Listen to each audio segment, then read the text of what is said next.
Over the past year or so, I've been having my wife, more professionally known as the lady I live with, try out a handful of video games in an effort to learn more about what they're like for people who don't spend a lot of time playing them. Through these informal experiments, I've gained a better understanding of some of the barriers that exist for inexperienced players. There's a lot about the basics of video games that I and many others take for granted, and watching her try to figure them out has led to me viewing games through a new lens, one of someone unfamiliar with typical game conventions and mechanics. So to continue her video game education and in turn mine, I decided to run another experiment. This time, I wanted to look into how she would handle being thrown into what is maybe the most unforgiving space in video games: online multiplayer. You get out of here, Lacey, you're fat. That was so weak. Given that most of the titles she has played so far for these experiments have been single-player experiences, I figured it was about time to really throw her into the fire. So I had her play a sampling of 5 games: Overwatch, CSGO, Rocket League, Fortnite, and, because I'm a bad person, League of Legends. I chose these titles because they're prominent examples of some of the most popular genres of multiplayer games, and also because they have player bases of varying levels of intensity. Pretty much, I hoped it would give her some insight into the wide world of online multiplayer, and also shine a light for me on the best ways to help inexperienced players figure things out. So this is how it went.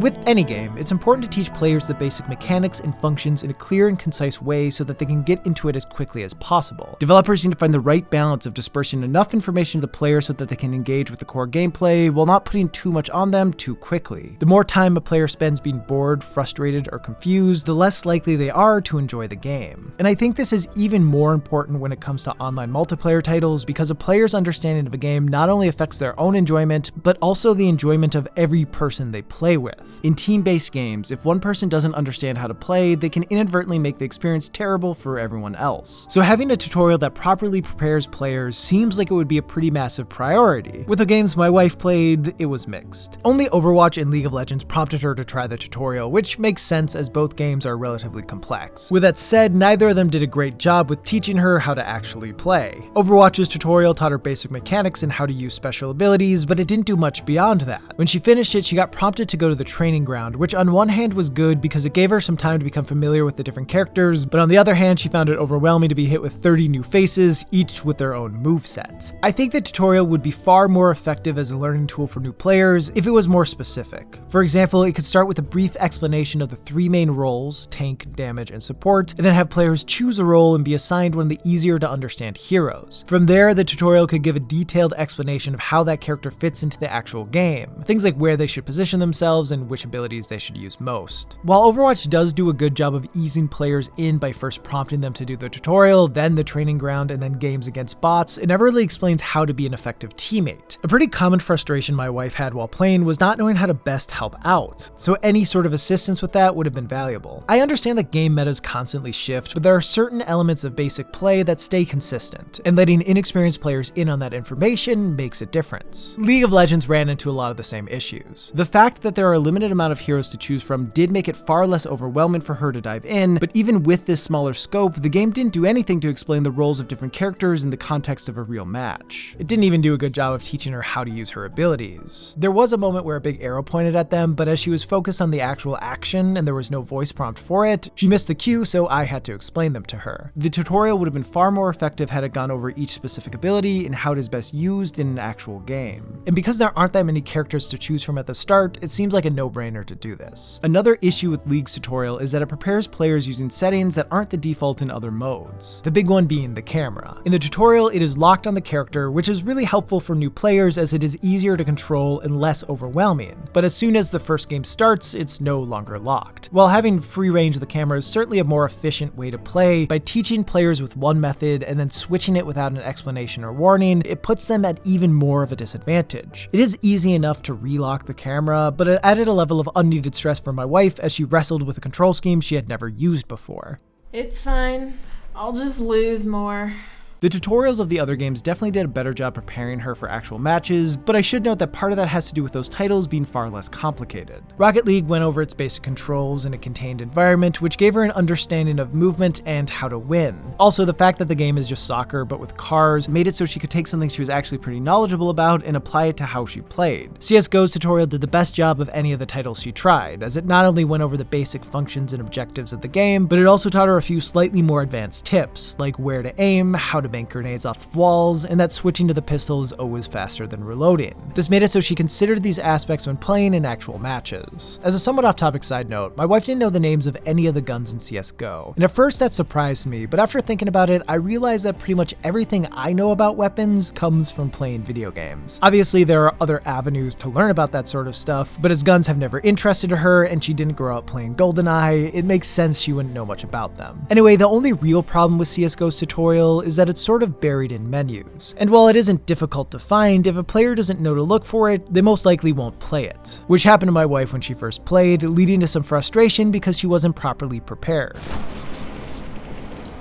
I don't like this game. Rocket League has a similar issue. Its tutorial is easier to find, but it also doesn't prompt players to try it. I know that this may seem insignificant, but the reality is that a new player is more likely to do a tutorial if they're explicitly told to do it. And as the skill of any individual can drastically shift the tide of a match, games should do everything they can to properly onboard new players. I don't think tutorials should be mandatory, but pushing inexperienced folk in the right direction is easy to do and can go a long way. Fortnite was the only game she tried that didn't really have a tutorial. After launching the game, my wife was tossed into a match before even hitting the main menu. A few tips did come up on screen as she played, like how to harvest materials and where she should go, but it left out a lot of other basic information, like how to build structures and even the objective of the game. I later learned her being tossed right into a match was part of an event that was running at the time, and it doesn't typically just throw players in with no real explanation. Regardless though, there still isn't a proper tutorial. This surprised me a bit, as a large portion of Fortnite's audience are kids, so I assumed it would give a little more direction for inexperienced players. Given the way Fortnite exploded into relevance, it's possible that the dev team figured most new players would have a base understanding of the game from seeing it on streams or YouTube. That wouldn't be a good excuse to not include a decent tutorial, but it wouldn't be all that shocking either. All in all, I was surprised with how little focus was given to the tutorials. They either didn't do a robust job of actually explaining how to play, or they were somewhat easy to miss. While I understand that a lot of players go into multiplayer games with some sort of pre-established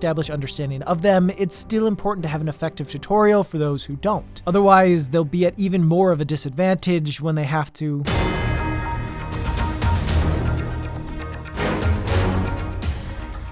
There are a lot of factors that go into how enjoyable an online multiplayer game will be for a new player, but I think the most important one is being matched up against people of a similar skill level. As I imagine you've already guessed, this did not go well for my wife. Can I play an easier level?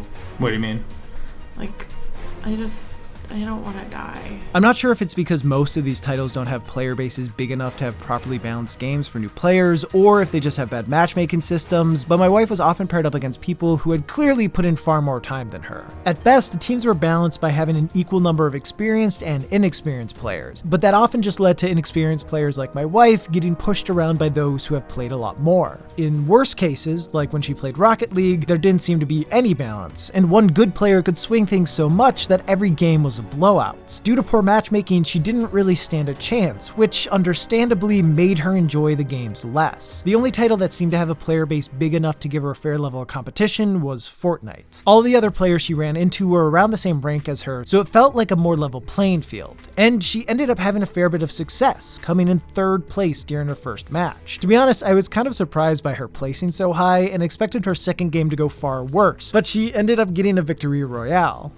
Why are you so surprised? After she won, I learned that somewhat recently, Fortnite started including bots into their matches who seem like real players. The goal being that more new players will do well while still thinking that they're playing against actual people. I have no idea how many players in her matches were real or bots. I spent a little time trying to figure it out based on their movements, but then I realized that a lot of people probably would have assumed my wife was a bot based on how she moved, so I gave up on that. Either way, while I wouldn't blame anyone for being annoyed with Fortnite's deceitful practices, it did lead to her enjoying the game a fair bit because she felt good at it right off the bat. And if it hadn't been for me looking into stuff for the sake of this video, she never would have known that a portion of her competition were robots. So, Sorry, lady. In general, I think having a mix of real people and bots can help inexperienced folk get more invested in a game. My wife played a handful of matches in Overwatch with a team of real players against computers. This proved to be a good balance because she got the experience of playing with others while not being outmatched by her opponents. I want to note that League of Legends has the same mode, but she hated the game so much that I could barely get her to play it at all. I need you to play one more. Come on, please.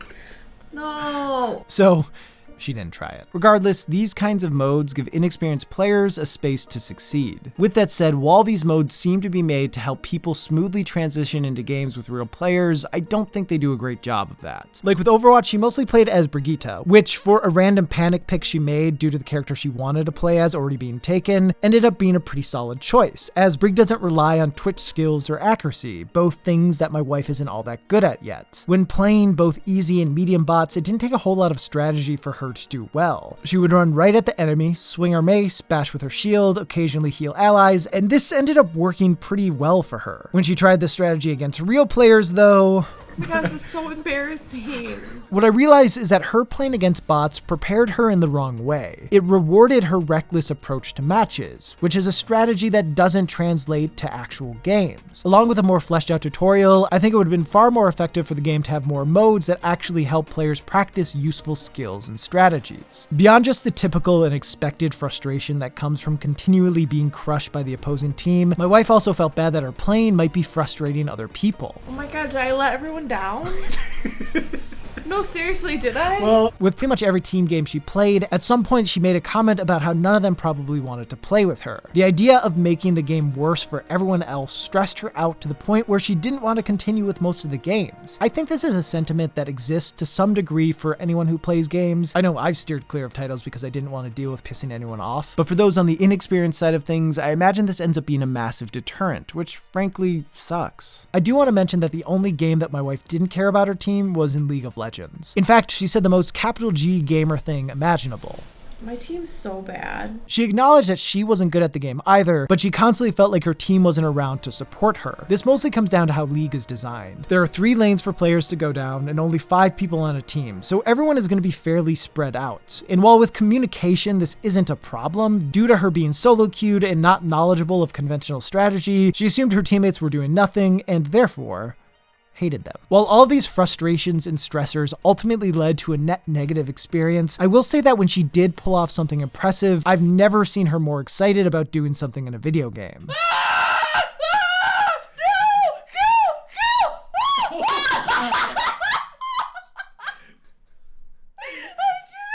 Ultimately, I think a lot of titles would benefit from finding more ways to give inexperienced players a sense of competition without throwing them in over their heads.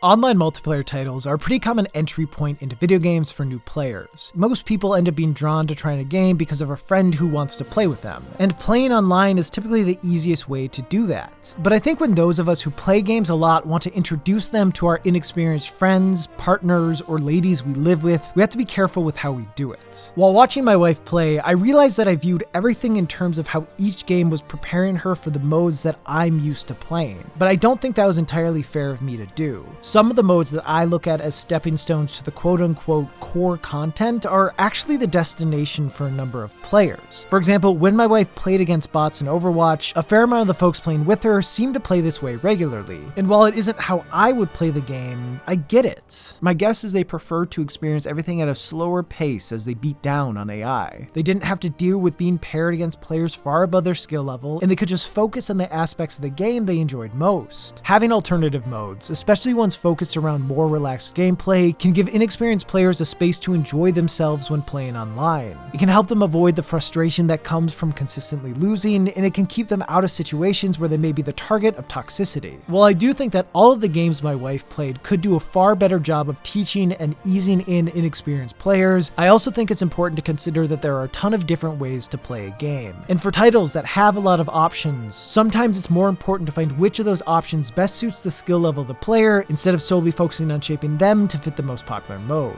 The recurring theme of this series is that games are often best when shared with other people. And clearly, that is a big part of why online multiplayer games have become so popular. They offer a place for friends to play games together no matter how far apart they live. They provide a way for individuals to meet new people with a shared interest, and they make it possible to compete with folks from all around the world. Playing games with other people can lead to some of the most enjoyable gaming experiences. And part of my hope with this experiment was that my wife might enjoy one of these games or genres so much that she'd want to play more of it, because I think it'd be fun for us to have a game we consistently play together. The thing I did not foresee was that her favorite game would end up being the one I was least interested in. But especially with inexperienced players and online multiplayer games, sometimes you just have to meet people where they are and take what you can get. All right, where do you want to drop?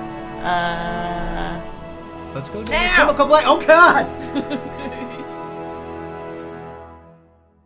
This video is sponsored by Raycon. Raycon is a company that makes high-quality wireless earbuds that sound just as good as other top brands, but they start at about half the price. I'm the type of person who likes to listen to stuff all the time, as the sound of silence scares me. I especially like to listen to stuff when I go to sleep, and because I don't want to bother my wife, I always wear earbuds, which typically leads to me waking up wrapped in wires. Since getting a pair of Raycon earbuds, I no longer have to worry about accidentally strangling myself in my sleep. I think my favorite thing about them is that they have really good ear feel. Like, they fit well, aren't heavy or bulky, and honestly, sometimes I forget I'm wearing them. Their latest model, the Everyday E25s, are awesome. It has 6 hours of playtime, seamless Bluetooth pairing, more bass, and a more compact design that gives you a nice noise isolating fit. It also comes in new fun colors. And if you click the link in the description below, you can get 15% off of your order. These are great earbuds that are really affordable, so buy them. It's a solid deal and it helps support the channel. Anyway, thanks to Raycon for sponsoring this video. For all of you still watching, thank you so much. I appreciate your support. If you would like to keep up with me on a more regular basis, follow me on Twitter where you can get my bad opinions about stuff, and also on Twitch where I stream games a bunch. Yeah, that's what you do on Twitch. So yeah, have a great day and or night, and I will see you in the next one.